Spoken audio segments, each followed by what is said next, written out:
जय हिंद साथियों, आप सभी का स्वागत करते हैं आपके अपने चैनल ASGK20 में। हम आपको लेकर अगर आप चैनल पर नए हो तो चैनल को सब्सक्राइब करें। चलो आगे बढ़ते हैं क्वेश्चनों की तरफ। आपको डिक्टो देखने को मिलेंगे। तो पहला सवाल आपके स्क्रीन पर है कि भारत के जो पहले वायसराय थे साथियों ये कौन थे। मैं कहूंगा कि जितने क्वेश्चन मैं आपको कराऊं उतने कर लेना और जितने क्वेश्चन से संबंधित बातें बताऊं, क्योंकि जो मैं आपको रिलेशन में बताऊंगा ना, क्वेश्चन से रिलेटिव जो फैक्ट बताऊंगा वहां से डायरेक्ट साथियों क्वेश्चन बनेंगे। तो भारत के पहले साथियों वायसराय कौन थे आप लोग ध्यान रखेंगे, लॉर्ड कैनिंग इनका नाम है और ये भारत के पहले वायसराय थे। अगर बात करें साथियों, एक सवाल आपसे पूछा जाता है कि जब 1857 की क्रांति हुई थी, कौन सी क्रांति, 1857 की क्रांति हुई थी, तो उस समय कौन वायसराय थे, तो आपको क्या बताना है साथियों, लॉर्ड कैनिंग ही उस समय कौन थे साथियों, वायसराय थे। उसके अलावा एक और आपसे पूछा जाता है, कि भारतीय दंड संहिता, क्या भारतीय दंड संहिता का निर्माण एक तरीके से किसने किया, तो भारतीय दंड संहिता का निर्माण साथियों किसने किया, लॉर्ड कैनिंग ने किया है। ये क्वेश्चन तो बहुत आपसे पूछा जाता है। उसके बाद देखिए नेक्स्ट नंबर का सवाल है कि सार्क का मुख्यालय साथियों कहां पर है। तो सार्क की अगर बात करें साथियों, अगर आपसे पूछ लिया जाए कि सार्क की स्थापना कब हुई थी, तो सार्क की स्थापना कब हुई थी साथियों, 1985 में तो इसकी स्थापना हुई थी। लेकिन अगर आपसे पूछा जाए कि इसका मुख्यालय कहां पर है, काठमांडू में है। और काठमांडू कहां पर है, नेपाल में है। तो सार्क का मुख्यालय साथियों नेपाल की राजधानी काठमांडू में सार्क का मुख्यालय है। उसके अलावा अगर बात करें, आपसे पूछ लिया जाए कि आसियान का मुख्यालय कहां पर है, क्या आपसे पूछा जाएगा, आपसे पूछा जाएगा साथियों आसियान का मुख्यालय कहां पर है, तो आसियान का मुख्यालय जाकार्ता में है। ये गोल्डन पॉइंट है, याद रखेंगे। उसके अलावा अगर बात करते हैं साथियों नाटो की, अगर बात करें नाटो का मुख्यालय आपसे पूछ लिया जाए, तो नाटो का मुख्यालय साथियों ब्रुसेल्स में है। कहां पर है साथियों, ब्रुसेल्स में है। तो ये आप अपने मनोमस्तिष्क में कहीं ना कहीं स्टोर रखेंगे ये सारी चीजें। उसके बाद देखिए अगला सवाल है कि भारत का पहला राष्ट्रीय उद्यान इनमें से कौन सा है, मुझे बताइए। तो देखिए अगर भारत का राष्ट्रीय उद्यान का निर्माण सबसे पहले कब किया था, भारत के पहले राष्ट्रीय उद्यान का निर्माण तो 1936 में किया गया था। कब किया गया था, 1936 में किया गया था, ठीक है ना। तो साथियों इसका राइट आंसर आपका जो जाएगा वो ऑप्शन नंबर डी यानी कि जिम कॉर्बेट राष्ट्रीय उद्यान के साथ जाएगा। मैं आपको एक बात बताता हूं, आप लोग ध्यान रखेंगे कि भारत का जो पहला राष्ट्रीय उद्यान था वो अब इसका नाम हो चुका है जिम कॉर्बेट राष्ट्रीय उद्यान। लेकिन जब इसका निर्माण किया गया था तो उस समय इसका नाम हैली नेशनल पार्क था। क्या नाम था साथियों, हैली नेशनल पार्क उस समय था। यानी कि जब भारत का राष्ट्रीय उद्यान 1936 में स्थापना की गई थी उस समय इसका नाम हैली नेशनल पार्क था। लेकिन फिर इसका नाम बदलकर क्या हो गया साथियों, जिम कॉर्बेट नेशनल पार्क हो गया। ये आपको मालूम होना चाहिए। अगर आपसे पूछ ले कि जिम कॉर्बेट राष्ट्रीय उद्यान कहां पर है, तो ये उत्तराखंड में। कहां पर है साथियों, ये उत्तराखंड में है। ये बात भी आप लोग यहाँ पर ध्यान रखेंगे। अब इसके बाद देखिए अगला क्वेश्चन है साथियों, मंदिर हैं और उनके स्थान है, आपको बताने के कौन सा सुमेलित नहीं है। देखिए अगर बात करते हैं साथियों, यहाँ पर नीचे वाले से चलते हैं। देखिए काली घाट मंदिर कहां पर है, मैं कहूंगा पश्चिम बंगाल में, ये बिल्कुल सही है। गोमतेश्वर मंदिर कहां पर है, मैं कहूंगा कर्नाटक में, ये बिल्कुल सही है। एक एक सवाल आपसे पूछा जाएगा, आपसे पूछेगा एग्जामिनर के निम्नलिखित में से काली घाट मंदिर किस राज्य में है, ओडिशा, राजस्थान, उत्तर प्रदेश, पश्चिम बंगाल, तो आपको पश्चिम बंगाल लगाना है। उसके अलावा आपसे पूछा जाएगा कि निम्नलिखित में से किस राज्य में बृहदेश्वर मंदिर है, तो आपको तमिलनाडु बताना है। लेकिन जब हम बात करते हैं अक्षरधाम मंदिर की तो ये महाराष्ट्र में थोड़ी ना है, ये तो साथियों दिल्ली में। ये कहां पर है, दिल्ली में है। तो आपसे पूछा गया था कि इनमें से कौन सा सुमेलित नहीं है, तो ऑप्शन नंबर ए वाला सुमेलित नहीं है। तो ये क्या होगा, ये आपका बिल्कुल करेक्ट आंसर हो जाएगा। उसके बाद देखिए आटाकामा मरुस्थल साथियों ये कहां पर है, तो ये दक्षिण अमेरिका में। कहां पर है आटाकामा मरुस्थल, ये साथियों दक्षिण अमेरिका में है। और अगर आपसे पूछा जाए कि दुनिया का सबसे शुष्क मरुस्थल कौन सा है, तो दुनिया का सबसे शुष्क मरुस्थल साथियों ये आटाकामा मरुस्थल ही है। नेक्स्ट नंबर का सवाल है आपके स्क्रीन पर, देखिए और बताइए सही जवाब क्या होगा। क्या हो सकता है कि भारत की पहली संपूर्ण जनगणना कब की गई थी, तो भारत की पहली संपूर्ण जनगणना 1881 में की गई थी। कब की गई थी, 1881 में की गई थी। अच्छा अगर आपसे पूछे कि भारत की पहली संपूर्ण जनगणना किसके कार्यकाल में की गई थी, तो लॉर्ड रिपन के कार्यकाल में की गई थी। ये भी आपको मालूम होना चाहिए, ठीक है ना। अगर आपसे पूछे, अच्छा यहाँ पर अगर संपूर्ण ना लिखा होता, ऐसे लिखा होता कि भारत की पहली जनगणना कब की गई थी, तो आप साथियों क्या बताते, तो आप 1872 बताते। तो आप क्या बताते साथियों, 1872 बता दे। और ये 1872 वाली जनगणना किसके कार्यकाल में की गई थी, लॉर्ड मेयो के कार्यकाल में की गई थी। ये दो चुनिंदा इंपॉर्टेंट जानकारी आपको मालूम होना चाहिए।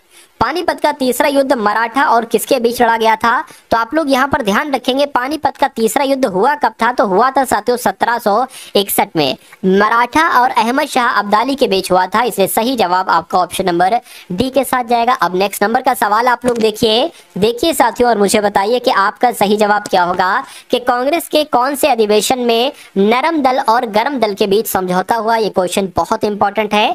तो अगर बात करें कांग्रेस का जो लखनऊ अधिवेशन था, क्या कांग्रेस का जो लखनऊ अधिवेशन था साथियों, जो कब हुआ था? जो 1916 में हुआ था। तो लखनऊ अधिवेशन में ही साथियों गरम दल और नरम दल का समझौता हुआ था। ये आप सभी लोग यहाँ पर याद रखेंगे। और अगर इस समझौते की बात करते हैं, इसको एक नाम से जाना जाता है साथियों, हिंदू मुस्लिम समझौता। क्या? हिंदू मुस्लिम समझौता। किस समझौते को कहा जाता है? तो इसी समझौते को कहा जाता है साथियों जो लखनऊ वाला समझौता हुआ था 1916 में कांग्रेस का। अब उसके बाद देखिए अगला सवाल है। देखिए मैं आपको बहुत कम समय में बहुत शानदार क्वेश्चन करवा रहा हूं जिनके आने की पूरी संभावना है। तो आप बहुत प्यार से, बहुत इत्मीनान से इन सभी सवालों को देखिए और अपनी पूरी जीके को साथियों तैयार कीजिए। अब उत्तर प्रदेश को कितने संभागों में विभाजित किया गया है? देखिए अगर आपसे पूछा जाए कितने मंडलों में विभाजित किया गया है, तब भी आपको 18 बताना है। अगर आपसे पूछा जाए उत्तर प्रदेश को कितने सममंडलों में विभाजित किया गया है, तब भी आपको साथियों 18 बताना है। और उत्तर प्रदेश का 76वां जिला बनने जा रहा है, ये भी कहीं ना कहीं अपने मस्तिष्क के कोने में साथियों आप लोग याद रखेंगे। उसके बाद देखिए निम्नलिखित में से कौन सा रोग जीवाणुओं की वजह से नहीं होता है? मुझे बताइए। तो जीवाणुओं की वजह से साथियों कौन सा रोग नहीं होता? देखिए काली खांसी तो जीवाणु की वजह से होती है। जीवाणु को इंग्लिश में बैक्टीरिया कहा जाता है। क्या कहा जाता है? बैक्टीरिया कहा जाता है। तो अगर बात करते हैं साथियों टाइफाइड भी बैक्टीरिया की वजह से होता है, हैजा भी जीवाणु की वजह से होता है। लेकिन चेचक की अगर बात करें, चेचक साथियों जीवाणु की वजह से नहीं होता है, ये विषाणु की वजह से होता है। और विषाणु को इंग्लिश में क्या कहा जाता है? वायरस कहा जाता है। ये आपको मालूम होना चाहिए। तो कुल मिला के जिनका आंसर यहाँ पर ऑप्शन नंबर बी के साथ है, मैं कहूंगा आंसर आपका बिल्कुल करेक्ट है। साथियों पढ़ा तो मैं आपको इतना दूंगा कि आप टॉप भी कर जाओ एसएससी एमटीएस में, लेकिन पढ़ने वाला बंदा होना चाहिए। जितनी मैंने आपको साथियों क्लासेस करवाई, बहुत सारे ऐसे लोग हैं जो रेगुलरली सभी क्लासेस को अटेंड कर रहे हैं। मेरा एक तरीके से मैं उनको सलाम कहूंगा साथियों, क्योंकि ये आसान काम नहीं है हर एक क्लास को पूरी देखना। और जो हर एक क्लास को साथियों पूरी देख रहा है, मेरा मानना है कि एग्जाम में वही झंडे गाड़ के आएगा। जब एग्जाम हॉल से बाहर निकलेगा तो मुस्कुराहट उसी के चेहरे पर होगी। तो अगर आप भी चाहते हैं कि एग्जाम के बाद आपको कोई टेंशन ना हो, कट ऑफ वगैरह की कोई टेंशन ना हो कि भाई मेरे इतने नंबर बन रहे, मेरा सिलेक्शन हो पाएगा या नहीं हो पाएगा, तो मेहनत कर लीजिए साथियों। जितने चुनिंदा दिन बचे हैं इसमें स्मार्ट वर्क से अगर आप पढ़ लेंगे तो मेरा मानना है, स्मार्टली अगर पढ़ लेंगे तो मेरा मानना है कि एग्जाम आपका क्वालिफाई हो जाएगा। चलिए भाई, तंबाकू शोध संस्थान ये कहां पर स्थित है मुझे बताइए। तो आप लोगों को मालूम होना चाहिए तंबाकू शोध अनुसंधान संस्थान कहां पर है? ये आंध्र प्रदेश में स्थित है। और आंध्र प्रदेश के राजमुंद्री में ही साथियों तंबाकू शोध संस्थान स्थित है। ये आप लोग ध्यान रखें। अब मैं आपको दो टॉप लेवल के पॉइंट यहां पर बताने वाला हूं। अगर आपसे पूछ लिया जाए केंद्रीय चावल अनुसंधान संस्थान कहां पर है, क्या आपसे पूछा जाए, आपसे पूछा जाए केवल चावल अनुसंधान संस्थान कहां पर है, तो आप क्या बताओगे साथियों? आपको बताना चाहिए ओडिशा में है। और ओडिशा के कटक में है, ये भी आपसे पूछा जाता है, ओडिशा के कटक में है। दूसरी बात आप लोग ध्यान रखेंगे, केंद्रीय आलू अनुसंधान संस्थान कहां पर है? क्या केंद्रीय आलू अनुसंधान संस्थान कहां पर स्थित है? तो साथियों ये शिमला में है। ये दोनों गोल्डन इंपॉर्टेंट पॉइंट आप लोग यहां पर ध्यान रखेंगे। उसके बाद देख लीजिए अगला सवाल है कि भारत को कितने देशों की सीमा स्पर्श करती है मुझे बताइए। तो भारत को 7 देशों की सीमा स्पर्श करती है, ये आप सभी लोगों को मालूम होना चाहिए। मैं 7 देश के नाम बता देता हूं जो भारत के पड़ोसी देश हैं। पाकिस्तान है, नेपाल है, चीन है, बांग्लादेश है, म्यांमार है, भूटान है और अफगानिस्तान है। अगर आपसे पूछे कि एक ऐसा कौन सा देश है जिसकी सबसे ज्यादा लंबी सीमा भारत के साथ साझा करती है, तो बांग्लादेश की करती है। मैं कह सकता हूं साथियों 4096 किलोमीटर जो सीमा है ना, ये बांग्लादेश की भारत के साथ साथियों टच में है। तो ये भी आपको कहीं ना कहीं याद रखना है। उसके बाद देखिए दादा भाई नौरोजी को ब्रिटिश पार्लियामेंट के लिए कब चुना गया था? तो आपको मालूम होना चाहिए दादा भाई नौरोजी जी को ब्रिटिश पार्लियामेंट के लिए 1892 में साथियों चुना गया था। इसलिए सही जवाब 1892 आपका ऑप्शन नंबर ए हो जाएगा। उसके बाद देखिए विश्व का सबसे बड़ा महाद्वीप कौन सा है मुझे बताइए। चलिए देखिए, अगर आपसे पूछा जाए कि क्षेत्रफल और जनसंख्या के हिसाब से सबसे बड़ा महाद्वीप कौन सा है, तो आपको एशिया महाद्वीप बताना है। अगर आपसे पूछा जाए विश्व का सबसे बड़ा महाद्वीप कौन सा है, तब भी आपको एशिया महाद्वीप बताना है, ठीक है ना। लेकिन अगर सबसे छोटा महाद्वीप की अगर बात करते हैं ना, तो ऑस्ट्रेलिया महाद्वीप साथियों ये सबसे छोटा हो जाएगा। और ये दो ही पूछे जाते हैं, सबसे बड़ा महाद्वीप कौन सा है और सबसे छोटा महाद्वीप कौन सा है। उसके बाद देखिए, भारतीय संविधान में जो दल बदल कानून है, ये कौन सी अनुसूची में दर्शाया गया है, मुझे बताइए। देखिए, अगर बात करें, ये तो 10वीं अनुसूची में दर्शाया गया है। बिल्कुल सही बात है, मैं कहूंगा बिल्कुल ये 10वीं अनुसूची में दर्शाया गया है दल बदल का कानून। उसके बाद देखिए, एशिया का नोबेल पुरस्कार किसे कहा जाता है, यानी कि कौन से पुरस्कार को एशिया का नोबेल पुरस्कार कहा जाता है, तो आप लोग याद रखेंगे कि जो रमन मैग्सेसे पुरस्कार है, कौन सा पुरस्कार है साथियों, जो रमन मैग्सेसे पुरस्कार है, इसको ही एशिया का नोबेल पुरस्कार कहा जाता है। अच्छा, एक सवाल आपसे पूछा जाता है कि ये जो रमन मैग्सेसे की याद में दिया जाता है रमन मैग्सेसे पुरस्कार, ठीक है, तो ये रमन मैग्सेसे आखिर थे कौन? ये फिलीपींस के कभी को राष्ट्रपति हुआ करते थे, ठीक है ना। तो ये बात भी साथियों आप लोग ध्यान रखें। और एक गोल्डन पॉइंट और आपसे पूछा जाता है कि रमन मैग्सेसे पुरस्कार पाने वाले पहले भारतीय व्यक्ति कौन थे, तो इनका नाम विनोबा भावे था। क्या नाम था इनका साथियों? विनोबा भावे इनका नाम था। ये भी आपको साथियों मालूम होना चाहिए, ठीक है ना। चलिए, अब उसके बाद चलते हैं अगले नंबर के सवाल की तरफ कि उत्तर प्रदेश में lion safari park, lion safari ये कहां पर स्थित है, तो ये साथियों कहां पर स्थित है, ये उत्तर प्रदेश के इटावा में स्थित है। ये भी आप लोग याद रखेंगे। उसके अलावा एक मैं आपको बता देता हूं, देखिए मैं आपको बता देता हूं लॉन्गलीड सफारी पार्क कहां पर है। क्या अगर आपसे पूछ लिया जाए कि लॉन्गलीड सफारी पार्क कहां पर है, क्या पूछ लिया जाए कि लॉन्गलीड सफारी पार्क कहां पर है, तो ये साथियों इंग्लैंड में है, ये यहां नहीं है, ये भारत में नहीं है, ये साथियों इंग्लैंड में। और ये सवाल आपसे पूछा जाता है। उसके अलावा नाइट सफारी पार्क कहां पर है, क्या अगर आपसे पूछ लिया जाए कि नाइट सफारी पार्क कहां पर है, तो ये साथियों ग्रेटर नोएडा में। ये कहां पर है साथियों? ये ग्रेटर नोएडा में है। ये भी आप लोग जानकारी ध्यान रखेंगे। उसके बाद देखिए, मौसम संबंधी घटनाएं वायुमंडल की किस परत में होती है साथियों, देखिए और मुझे बता दीजिए कि सही जवाब क्या होगा। देखिए, मौसम संबंधी घटनाओं का मतलब क्या है? मौसम संबंधी घटनाओं का मतलब है जैसे कि आंधी आना, ये क्या है? मौसम संबंधी घटना ही तो है साथियों। आंधी ऐसे नहीं लिखा जाएगा, ये हुई साथियों आंधी, ठीक है, ऐसे भी नहीं लिखा जाएगा। आंधी की अगर बात करें साथियों, ऐसे हो गया, आंधी हो गया, या तूफान हो गया, या वर्षा हो गई। तो ये सब क्या है? ये सब साथियों मौसम संबंधी घटना ही तो है। तो कहने कि वायुमंडल की ये कौन सी परत में साथियों होती है, मैं आपको बता देता हूँ। देखिए, ये क्या है? ये पृथ्वी है। और पृथ्वी की जो सबसे लगे में परत है ना, ये परतें होती है साथियों, एक के ऊपर एक परत ऐसे आसमान करके। तो पहली परत है साथियों जिसका नाम है शोभ मंडल। क्या? ये सवाल बहुत पूछा जाता है। पहली परत जिसका नाम शोभ मंडल है, इस पहली परत में ही साथियों वर्षा होती है, मौसम संबंधी घटना घटित होती है। इसी में तूफान आता है, इसी में तूफान आता है, इसी में आंधी आती है, ठीक है ना। तो मैं कहूंगा कि मौसम संबंधी घटनाएं वायुमंडल के किस परत में घटित होती हैं, तो शोभ मंडल में घटित होती हैं। इसलिए जिनका आंसर यहाँ पर ऑप्शन नंबर ए था, तो बिल्कुल करेक्ट था। साथियों, वीडियो को अगर आप लाइक करेंगे तो मुझे बहुत अच्छा लगेगा, क्योंकि आपका एक लाइक मुझे बहुत मोटिवेट करता है साथियों, मेरे लिए एक ईंधन के रूप में कार्य करता है कि अगली वीडियो और जोरदार तरीके से आपके लिए तैयार करके लाऊं। अटल भूजल योजना हाल ही में सुर्खियों में रही, इसका शुभारंभ कब किया गया था, मुझे बताइए। चलिए तो आपको मालूम होना चाहिए साथियों, इसका शुभारंभ कब किया गया था? 25 दिसंबर 2019 को किया गया था। ये आपको कहीं ना कहीं याद रखना है। नेक्स्ट नंबर का सवाल है साथियों, अब आपके स्क्रीन पर देखिए और बताइए कि आपका राइट आंसर यहाँ पर साथियों क्या हो सकता है कि भारत और चीन को कौन सी रेखा अलग करती है साथियों, फटाफट बताइए। तो आपको मालूम होना चाहिए। देखिए, मैं आपको कुछ चीजें पहले सबसे बता देता हूँ। अगर बात करें इसका आंसर ही मैं आपको बता देता हूँ। मैकमोहन रेखा की जब हम बात करते हैं तो मैकमोहन रेखा भारत और चीन को अलग करती है। उसके अलावा अगर आपसे पूछ लिया जाए कि जो रेड क्लिफ रेखा है ये किसको किसको अलग करती है, तो ये भारत और पाकिस्तान के बीच है। क्या? ये भारत और पाकिस्तान के बीच है साथियों ये रेड क्लिफ रेखा। लेकिन अगर हम बात करते हैं डुरंड रेखा की, तो ये भारत और अफगानिस्तान के बीच है। किसके बीच है साथियों? भारत और अफगानिस्तान के बीच है। ये भी आप लोग ध्यान रखेंगे। और 70वीं समानांतर रेखा की अगर बात करें तो ये साथियों उत्तरी और दक्षिणी वियतनाम को अलग करते हैं। उत्तरी और दक्षिणी वियतनाम को, ये सारी जानकारी आपको ध्यान रखना है। देखिए, मैंने वीडियो के स्टार्टिंग में ही आपसे कहा था कि जो क्वेश्चंस मैं आपको करवाऊं वो कर लेना, और जितनी क्वेश्चन से संबंधित जानकारी आपको दे दूं वो कर लेना। मेरा मानना है कि आपको हार का सामना नहीं करना पड़ेगा, आप हमेशा जीत का सामना करेंगे। गरीबी हटाओ का नारा ये किस पंचवर्षीय योजना के दौरान यानी कि किसके तहत दिया गया था, मुझे बताइए। चलिए देखिए, गरीबी हटाओ का नारा ये 5वीं पंचवर्षीय योजना के तहत दिया गया था। ये आप सभी लोग याद रखेंगे क्योंकि क्वेश्चन आपका बहुत इंपॉर्टेंट है। अगर आपसे पूछा जाए कि पहली पंचवर्षीय योजना में सबसे ज्यादा जोर किस पर दिया गया था, किसके विकास पर जोर दिया गया था, तो कृषि के विकास पर जोर दिया गया था। दूसरी पंचवर्षीय योजना में किस पर जोर दिया गया था, तो साथियों उद्योग के विकास पर जोर दिया गया था। ये भी आपसे सवाल पूछा जा सकता है।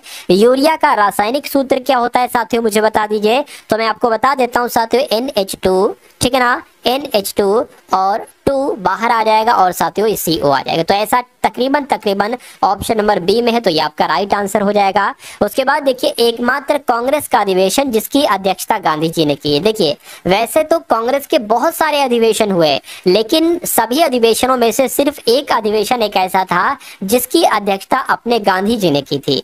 तो वो कौन सा अधिवेशन था, वो कहाँ अधिवेशन हुआ, वो कब अधिवेशन हुआ, तो वो कब अधिवेशन हुआ 1924 में, जो साथियों बेलगांव अधिवेशन हुआ था। इसकी अध्यक्षता किसने की थी, इसकी अध्यक्षता साथियों अपने महात्मा गांधी जी ने की थी। ठीक है ना, किसने की थी साथियों, महात्मा गांधी जी ने की थी। ये आप सभी लोगों को यहाँ पर मालूम होना चाहिए। उसके बाद देखिए अगला सवाल है कि भारत में कुल सड़कों की लंबाई का कितना प्रतिशत राष्ट्रीय राजमार्ग है, मुझे बताइए। तो मैं कहूंगा 1.7% राष्ट्रीय राजमार्ग है। आंसर आपका जाएगा सी के साथ। नेक्स्ट नंबर का सवाल है कि भारत की पहली महिला लोकसभा की अध्यक्ष का नाम बता दीजिए मुझे, कौन है बताइए। तो भारत की पहली महिला लोकसभा की अध्यक्ष श्रीमती मीरा कुमार थी। कौन थी, श्रीमती मीरा कुमार थी। आप लोग ध्यान रखेंगे, क्वेश्चन ये साथियों बहुत इंपॉर्टेंट आप सभी के लिए है। उत्तर प्रदेश में पहली वन नीति साथियों कब लाई गई, ये आपसे सवाल यहाँ पर पूछा जा रहा है। तो इस सवाल का साथियों राइट आंसर आपका क्या हो सकता है, फटाफट आप लोग यहाँ पर बतलाने की कोशिश करेंगे। चलिए, तो 1952 साथियों जिनका आंसर है, मैं कहूंगा उन सभी का आंसर बिल्कुल सही हो जाएगा। अगला सवाल है कि भारत में सिंचाई का प्रमुख साधन क्या है। तो भारत में सिंचाई का प्रमुख साधन क्या है साथियों, कुएं हैं और नलकूप है। इसलिए राइट आंसर जिनका जो लोग ऑप्शन नंबर डी के साथ है, मैं कहूंगा बिल्कुल करेक्ट है। अब उसके बाद देखिए अगले नंबर का सवाल है और आपसे साथियों यहाँ पर पूछा जा रहा है कि एकमात्र कांग्रेस के अधिवेशन जिसकी अध्यक्षता गांधी जी ने की थी। तो ये तो बात मैं आपको बतला चुका हूँ, बेलगांव अधिवेशन। भारत में कुल सड़कों की लंबाई का कितना प्रतिशत राष्ट्रीय राजमार्ग है, 1.7%। ये भी करा चुका हूँ, ये भी करा चुका हूँ और ये भी करा चुका हूँ और ये भी करा चुका हूँ। हाँ, ये वाला देखिए। अब अगर बात करें मध्याह्न भोजन योजना में पर्वतीय राज्यों में केंद्र और राज्यों के बीच खर्चों का निर्वहन किस अनुपात में किया गया है, तो किस अनुपात में किया गया है साथियों, ये आपसे यहाँ पर पूछा जा रहा है। तो देखिए और बताइए सही जवाब आपका यहाँ पर क्या हो सकता है। चलिए, तो 90 और 10 के अनुपात में की गई थी साथियों, इसलिए सही जवाब आपका ऑप्शन नंबर बी हो जाएगा। उसके बाद देखिए अगला सवाल है, पूरे उत्तर प्रदेश में चकबंदी योजना को कब शुरू किया गया। तो 1900 कब किया गया साथियों, देखिए 1954 अगर आ जाए तो वैसे आप 1954 लगा देना, ठीक है ना, 1954 साथियों लगा देना पूरे उत्तर प्रदेश में। अच्छा, अगर आपसे ये पूछा जाए कि उत्तर प्रदेश में चकबंदी योजना कब शुरू की गई, तो 1954, लेकिन अगर पूरे शब्द आ जाए तो 1958 आपका जवाब होना चाहिए। क्षेत्रीय ग्रामीण बैंक की स्थापना किस समिति के सुझाव पर की गई थी साथियों, तो मैं कहूंगा नरसिम्हन समिति के सुझाव पर की गई थी। राइट आंसर आपका सी के साथ जाएगा। अमीर खुसरो ने किसके विकास में अग्रणी भूमिका निभाई थी, तो अमीर खुसरो ने खड़ी बोली के विकास में अग्रणी भूमिका निभाई थी। राइट आंसर आपका सी के साथ जाएगा। तानसेन का मकबरा ये कहां पर है, तो मैं कहूंगा तानसेन में, आंसर आपका ए के साथ जाएगा। 2011 की जनगणना स्वतंत्र भारत की कौन सी जनगणना थी, आपसे पूछा जा रहा है। तो मैं कहूंगा 7वीं जनगणना थी, यानी कि जब 2011 में जनगणना हुई थी तो ये स्वतंत्र भारत की 7वीं जनगणना थी। ये आपको मालूम होना चाहिए। नेक्स्ट नंबर का सवाल है कि 2011 की जनगणना के अनुसार कौन सा राज्य जनसंख्या में प्रथम स्थान पर था। तो किसकी बात चल रही है साथियों, उत्तर प्रदेश की बात चल रही है। उत्तर प्रदेश जनसंख्या के हिसाब से पहले नंबर पर था। भारत में राष्ट्रीय स्तर पर वन नीति जो लाई गई वो कब लाई गई, तो वो 1988 में लाई गई। कब लाई गई राष्ट्रीय स्तर पर साथियों वन नीति, 1988 में लाई गई। उत्तर प्रदेश में वन निगम की स्थापना कब की गई बताइए। तो उत्तर प्रदेश में वन निगम की स्थापना कब की गई साथियों, ये आपसे यहाँ पर पूछा जा रहा है साथियों। तो आप लोग ध्यान रखेंगे 25 नवंबर 1974 को वन निगम की स्थापना की गई, जिनका आंसर यहाँ पर बी है, मैं कहूंगा बिल्कुल करेक्ट है। नलकूपों की सर्वाधिक संख्या किस राज्य में, यह सवाल आपसे पूछा जाता है। तो अगर बात करें साथ उत्तर प्रदेश में, कहूंगा बिल्कुल नलकूपों की सबसे ज्यादा संख्या किस राज्य में है, तो उत्तर प्रदेश में है। राजस्थान नहर का नया नाम है, तो राजस्थान नहर का नया नाम इंदिरा गांधी नहर है, ये भी आप सभी लोग यहाँ पर याद रखेंगे भाई, बहुत बढ़िया, वेरी गुड क्लास। नलकूपों की संख्या उत्तर प्रदेश में, ये भी हो चुका है। चलिए अब इस सवाल की अगर बात करें, इस सवाल को साथियों देखिए और फटाफट मुझे आप लोग यहाँ पर बतला दीजिए कि सवाल का सही जवाब आपका किस ऑप्शन के साथ जाएगा, बताइए। देखिए, निम्नलिखित में से किसकी अध्यक्षता में कांग्रेस के पहले सत्र का आयोजन किया गया था, तो आपका राइट आंसर साथियों क्या होगा, व्योमेश चंद्र बनर्जी, आप लोग ध्यान रखेंगे, यानी कि WC बनर्जी आपका राइट आंसर हो जाएगा। और 1885 में साथियों ये सम्मेलन हुआ था, कहां पर हुआ था, बंबई में ये सम्मेलन हुआ था, ये भी आप लोग याद रखेंगे। उसके बाद देखिए, निम्नलिखित में से कौन इल्तुतमिश का प्रथम उत्तराधिकारी था, तो इल्तुतमिश का प्रथम उत्तराधिकारी रुकनुद्दीन फिरोज था। कौन था साथियों, रुकनुद्दीन फिरोज था, ये आप लोग ध्यान रखेंगे। चलिए, अच्छा अगर आपसे पूछ लिया जाए कि भारत की पहली महिला शासिका कौन थी, क्या भारत की पहली महिला शासिका कौन थी, तो रजिया सुल्तानी भारत की पहली महिला शासिका थी। दूसरे गोलमेज सम्मेलन के समय ब्रिटिश भारत में इनमें से कौन वायसराय थे, मुझे बताइए। देखिए, 3 गोलमेज सम्मेलन हुए थे, एक हुआ था 1930 में पहला गोलमेज सम्मेलन, दूसरा गोलमेज सम्मेलन 1931 में हुआ था और तीसरा गोलमेज सम्मेलन 1932 में हुआ था। और ये तीनों गोलमेज सम्मेलन कहां पर हुए थे, ये तीनों गोलमेज सम्मेलन साथियों लंदन में हुए थे। तो दूसरे गोलमेज सम्मेलन के समय भारत के वायसराय कौन थे साथियों, लॉर्ड विलिंगटन थे। कौन थे साथियों, लॉर्ड विलिंगटन थे, ये आप सभी लोग यहाँ पर ध्यान रखेंगे। चलिए, अब उसके बाद अगर यहाँ पर हम लोग बात करते हैं कि भारतीय संविधान के अनुच्छेद 36 से अनुच्छेद 51 तक भारतीय संविधान के किस भाग में दिया गया है, तो मैं कहूंगा भाग 4 में दिया गया, यानी कि भाग 4 में अनुच्छेद 36 से लेकर अनुच्छेद 51 तक का जिक्र किया गया है। उसके बाद देखिए, भारत में विजय दिवस साथियों कब मनाया जाता है, मुझे बताइए। तो भारत में विजय दिवस तो 16 दिसंबर को मनाया जाता है। कब मनाया जाता है साथियों, 16 दिसंबर को भारत में विजय दिवस मनाया जाता है, ये आप सभी लोगों को मालूम होना चाहिए। अब उसके बाद देखते हैं नेक्स्ट नंबर का सवाल है कि गैलिना इनमें से किस धातु का अयस्क है, मुझे बताइए। चलिए, तो ये तो साथियों शीशे का अयस्क है। किसका अयस्क है, ये शीशे का अयस्क है। उत्तर प्रदेश विधान परिषद में कुल कितने सदस्य हैं, तो साथियों उत्तर प्रदेश की विधानसभा में कुल कितने सदस्य हैं, तो 100 मान सकते हैं, 100 आपका राइट आंसर हो जाएगा। गाजर निम्नलिखित में से पोषक तत्वों में से सही, यानी कि गाजर से कौन सा विटामिन मिलता है, ये आपसे यहाँ पर साथियों पूछा जा रहा है। चलिए, तो गाजर विटामिन ए के पोषक तत्वों में से एक है, यानी कि गाजर से हमें विटामिन ए मिलता है, ये बात आप लोग ध्यान रखेंगे। और विटामिन ए की कमी से कौन कौन से रोग हो सकते हैं, ये भी आपसे पूछा जाता है। तो रतौंधी जो रोग है ना, ये विटामिन ए की कमी से रोग हो जाता है। और एक रोग होता है साथियों जिसको कहते हैं किसी भी, मान लीजिए ग्रोथ रुक जाती है, किसी की वृद्धि रुक जाती है, कोई जल्दी बड़ा नहीं हो पाता है, तो उसको एक तरीके से वृद्धि रुकना, यानी कि वो किस विटामिन की कमी से होती है, वो भी विटामिन ए की कमी से रोग होती है। उसके अलावा एक रोग होता है ज़ीरोफ्थैल्मिया, क्या, ज़ीरोफ्थैल्मिया, ठीक है ना, ज़ीरोफ्थैलिया, एक तरीके से ऐसे करते हैं ज़ीरोफ्थैल्मिया कह सकते हैं, माँ लगा दो। तो ये भी साथियों विटामिन ए की कमी से होता है, ये भी आप लोग को मालूम होना चाहिए। विटामिन डी की कमी से अगर बात करें तो विटामिन डी की कमी से सूखा रोग हो जाता है। कैसा रोग हो जाता है, आपसे पूछा जाएगा कि सूखा रोग किस विटामिन की कमी से होता है, तो साथियों ये आपके विटामिन डी की कमी से हो जाता है, ये बात आपको याद रखना है। उसके बाद देखिए, निम्नलिखित में से जैन धर्म के 23वें तीर्थकर कौन थे, मुझे बताइए। तो जैन धर्म के 23वें तीर्थकर साथियों कौन थे, पार्श्वनाथ थे। कौन थे, पार्श्वनाथ थे, आप सभी लोगों को याद रखना है। और 24वें तीर्थकर कौन थे साथियों, महावीर स्वामी थे। कौन थे, महावीर स्वामी, ये 24वें तीर्थकर थे, ये भी आप लोगों को यहाँ पर याद रखना चाहिए। निम्नलिखित में से तमाशा नृत्य कहाँ किया जाता है, तो तमाशा नृत्य साथियों कहाँ का, ये महाराष्ट्र का नृत्य है तमाशा नृत्य, यानी कि तमाशा नृत्य ये महाराष्ट्र में किया जाता है। ब्राजील की राजधानी के बारे में आपसे यहाँ पर पूछा जा रहा है साथियों, मुझे बताइए। चलिए, अच्छा यहाँ पर जब हम महाराष्ट्र की बात करते हैं ना, तो ये सवाल हो सकता हो आपसे पूछ लिया जाए कि मिशन ऑक्सीजन कहाँ पर शुरू किया गया है। तो मिशन ऑक्सीजन कहाँ पर शुरू किया गया साथियों, ये महाराष्ट्र में ही शुरू किया है मिशन ऑक्सीजन। उसके अलावा एक और ध्यान रखेंगे, मिशन वात्सल्य कहाँ पर शुरू किया गया। क्या, अगर आपसे पूछा जाए कि मिशन वात्सल्य कहां पर शुरू किया गया है? तो मिशन वात्सल्य भी महाराष्ट्र में ही शुरू किया गया है। ब्राजील की राजधानी कहां पर है बताइए? तो ब्राजील की राजधानी तो ब्राजीलिया है। क्या है साथियों? ब्राजीलिया है। ये आप सभी लोग यहां पर याद रखेंगे। उसके अलावा अगर बात करते हैं, कुछ चीजें मैं आपको बता देता हूं, जैसे कि उत्तर कोरिया की एग्जाम में साथियों बहुत राजधानी पूछ रहे हैं कि उत्तर कोरिया की राजधानी क्या है? क्या उत्तर कोरिया की राजधानी अगर आपसे पूछा जाए तो आपको सियोल बताना है। क्या आपको बताना है साथियों? उत्तर कोरिया की राजधानी सियोल हो जाएगी, ठीक है ना।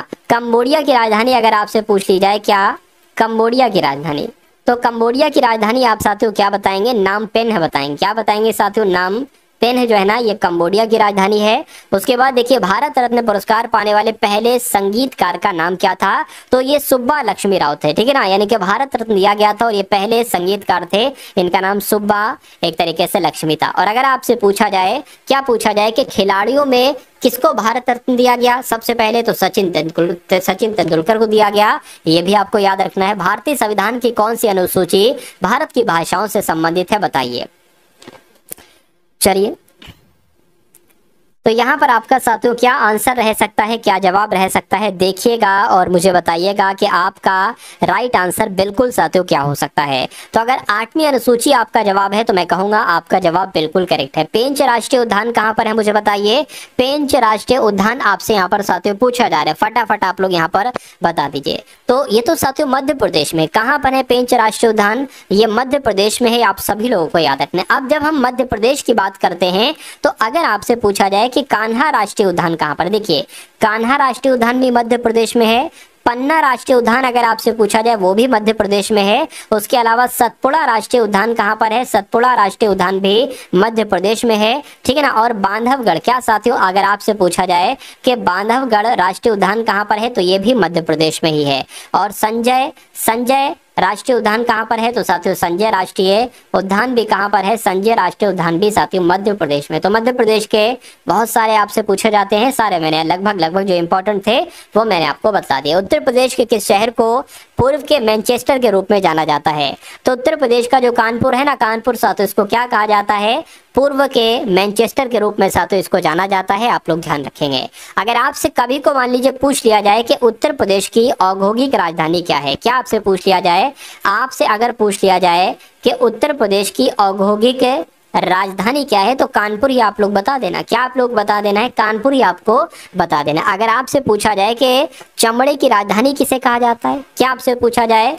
चमड़े की राजधानी, तो कानपुर को ही साथियों चमड़े की राजधानी कहा जाता है। ये भी आप लोगों को याद रखना होगा। उसके बाद देखिए, संसद के ऊपरी सदन में राज्यों और केंद्र शासित प्रदेशों के द्वारा सीटों के आवंटन से संबंधित कौन सी अनुसूची है? तो मैं कहूंगा कौन सी अनुसूची है साथियों? 5वीं अनुसूची है। आंसर आपका बी के साथ। संपत्ति का अधिकार ये कैसा अधिकार है? तो अब तो साथियों एक विधिक अधिकार है। राइट आंसर आपका जाएगा सी के साथ। कौन सा व्यक्ति हाल ही में रेलवे बोर्ड के नए अध्यक्ष बनाए गए हैं? तो इनके नाम की अगर बात करें तो जय वर्मा सिन्हा। आप लोग ध्यान रखेंगे, क्या जय वर्मा सिन्हा? ऑप्शन कोई सा नहीं सही है साथियों। रेलवे बोर्ड के नए अध्यक्ष जय वर्मा सिन्हा बनाए गए हैं। पूसा बोल्ड किसकी एक प्रजाति है साथियों? मुझे आप लोग बता दीजिए। चलिए, तो आप लोग ध्यान रखेंगे, पूसा बोल्ड साथियों सरसों की एक प्रजाति है। आंसर आपका जो जाएगा वो ऑप्शन नंबर ए के साथ जाएगा। भाई बहुत बढ़िया, वेरी गुड क्लास। तो कैसी लगी आपको ये क्लास एक बार कमेंट सेक्शन में जरूर बताइएगा। इस वीडियो को लाइक नहीं किया तो लाइक कर दिएगा। चैनल पर अगर नए हैं चैनल को सब्सक्राइब नहीं